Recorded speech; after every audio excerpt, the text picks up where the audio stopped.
I'm Matthew Palmer, and today I'm going to be talking about the prevalence of malnutrition and nutrition transition in today's world, where we see it impacting people by causing obesity, overweight, and underweight conditions. Um, to start, malnutrition and nutrition transition are causing large amounts of chronic disease throughout the world. Since the advent of antibiotics, we are seeing a lot less infectious diseases being prevalent and a lot more chronic diseases since we are living longer lives and there's a lot more wear and tear on our bodies since because we're living longer lives. Um, Chronic disease exhibits stresses on the body from malnutrition and nutrition transition due to it exhibits them in a multitude of ways. Diabetes is one condition that's very common, heart disease, cancer, osteoporosis, and many, many others.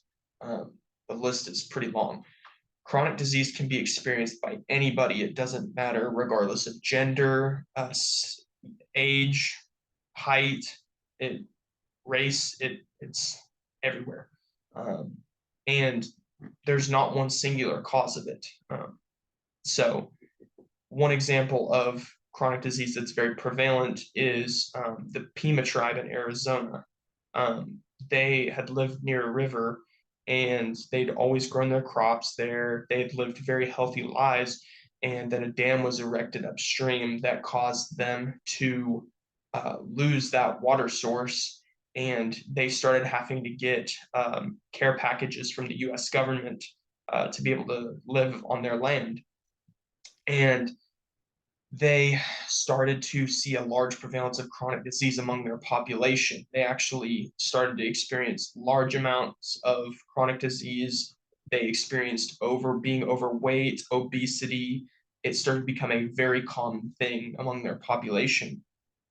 And going off of that and bringing it into talking about today's world, we're seeing in different populations there are a lot of people that have um, they feel isolated. They don't feel like they know much about nutrition. They honestly aren't.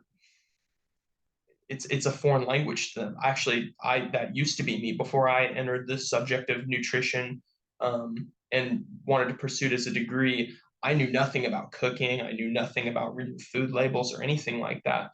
And talking about these people, they are just they feel abandoned. They feel isolated. They feel like this is something they are not supposed to understand. And that's why in America we see a lot of convenience, fast foods, things, microwave dinners, and things like that make our lives a lot easier because you don't have to worry about um, having to go to the grocery store and buy a bunch of ingredients to try and make something. People, so anyway, um, I believe there are solutions to these problems, though. So, one particular instance in the Journal of Health and or the Journal of Hunger and Environmental Nutrition shows a community outreach that was done in Harlem.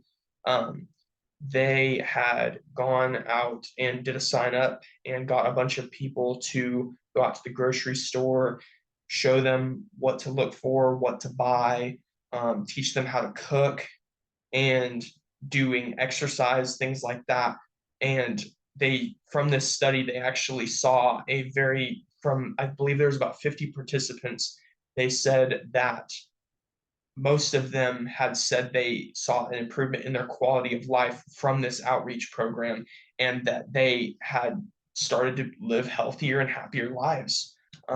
And going off of that, the research for this, it is the reason this research is important is for me personally, my family has a lot of incidences of chronic disease. My father, for instance, he used to be in the Air Force. He was a very, very healthy man. And after he retired, he started to experience a lot of problems, started to kind of slip in terms of his health and today he has type 2 diabetes. He has hypertension. and he also has physical ailments. He cannot bend down as like and tie his shoes. Um, there's a lot of things that are going on in our world with different families and people, very similar to my particular instance. Um, and for this class, I'm sure that there are other people that have experienced the exact same thing with their family members. But on a world stage, this research is going to, the impact that this research will have is that it's going to save time in our lives. We'll be more efficient. We will be able to actually prolong our lives and spend more time with our loved ones. Um, and live happier and healthier lives. And on a grand scale, it'll just improve the efficiency of the world in all her countries. And thank you so much for watching. I appreciate your time. Have a nice day.